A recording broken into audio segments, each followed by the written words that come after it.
Hello everyone, welcome to my channel. I hope everyone is having a wonderful day. Before starting the video, please go ahead and hit the subscribe button and give this video a like up. As fans, we often have our favorite scenes involving the characters we love or love to hate, and when it comes to the stars, they have unforgettable ones as well. The young and the restless Jess Walton recently posted a photo featuring one of Jill and Katherine's many physical altercations, and it was one that left a castmate blown away. This scene with Gene Cooper was pure magic. Wild, funny, and unforgettable, Walton stated of the infamous water fight. We laughed so much that day, grateful for every moment I got to share with her on and off screen. Watching the scene play out on our screens was laugh out loud hilarious. Can you imagine how it was for those watching it from behind the scenes at the studio? I remember watching this live on the floor. Greg Reichart, Kevin, Days of Our Lives Leo, stated, "I hadn't been on the show for very long and was just blown away by how brilliant you both were. So committed and having so much fun at the same time. What a dream." Fans loved seeing the throwback photo and Edie Montagano Thompson shared, "Boy, I have to admit, when you post these photos it makes me miss Gene so much. And I miss you being on the show too. It has never been the same." Sadly, Cooper passed away on May 8, 2013, and the legendary actress has been missed ever since. The sun perched high in the cloudless July sky, dripping heat down on Maple Lane like melted wax. The air shimmered over the asphalt, and the only sounds were the lazy whir of cicadas and the occasional thud of a basketball bouncing half-heartedly on a driveway. It was the kind of summer day that begged for mischief and cold water. Jill crouched at the edge of her porch, twirling a dandelion stem between her fingers, sweat glistening at her brow. "We're gonna melt," she muttered. Katherine, her best friend since the second grade and self-proclaimed queen of summer boredom solutions, lounged in a plastic lawn chair that had probably seen better days. She tilted her head toward Jill, sunglasses slipping down her nose. "Unless," she said, "we fight back." "The garden hose," Katherine corrected, "wielder of justice, maker of poles, destroyer of heat waves." Moments later, Katherine had the hose in her hands like a knight readying a sword. She turned on the spigot with a ceremonial flourish. Nothing happened. The hose coughed, sputtered, and then spat out a sad trickle of warm water.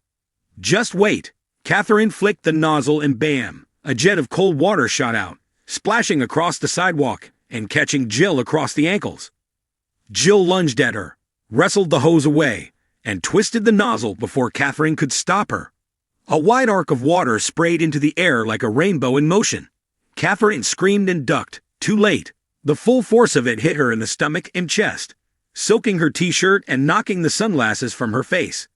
They fell into a frenzy of splashes and shrieks, laughter echoing off the empty houses. Jill darted behind a bush and sprayed from cover. Katherine retaliated by sneaking around the back and ambushing her, with a sneak attack that left them both rolling on the wet grass, cackling and gasping for air.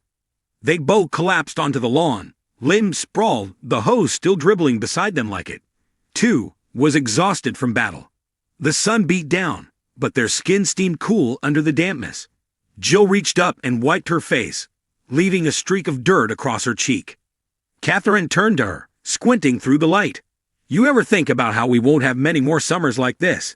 I mean," Katherine chewed on her bottom lip, "this is our last summer before high school. Then we'll have jobs in college and stuff. I don't know. This feels like the last real kid summer, you know." Jill was quiet for a moment. The hose gurgled softly beside them. "I don't want it to be the last one," she said. "I want to remember this." Katherine smiled. "Then we better make it count." As if on cue, a group of kids from down the street, the Martinez twins and little Leo from 3 doors down, appeared on their bikes, watching the dripping girls on the lawn. Katherine slowly sat up, picked up the hose, and aimed it without a word. Leo squealed and pedaled away, and the others scattered, laughing, as Katherine gave chase, hose flailing like a whip, a girl-powered fire hose of chaos. Jill stumbled to her feet, eyes wild with joy, and joined in, using the frisbee as a makeshift shield.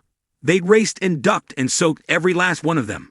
Even Mr. Duggan, who had emerged with the mail, caught a splash to the ankle and shouted in exaggerated outrage.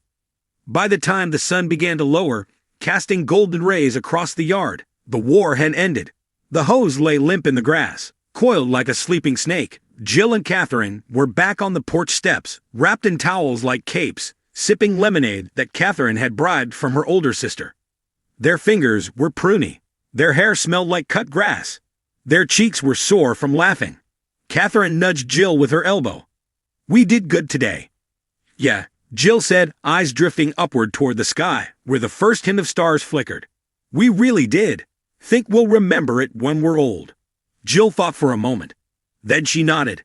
Every drop, and in that small corner of the world, on a sleepy street where nothing monumental had ever happened, two girls carved their memory into the heat of summer, armed with nothing but a garden hose, and the unshakable belief that this moment, fleeting and simple, was theirs forever.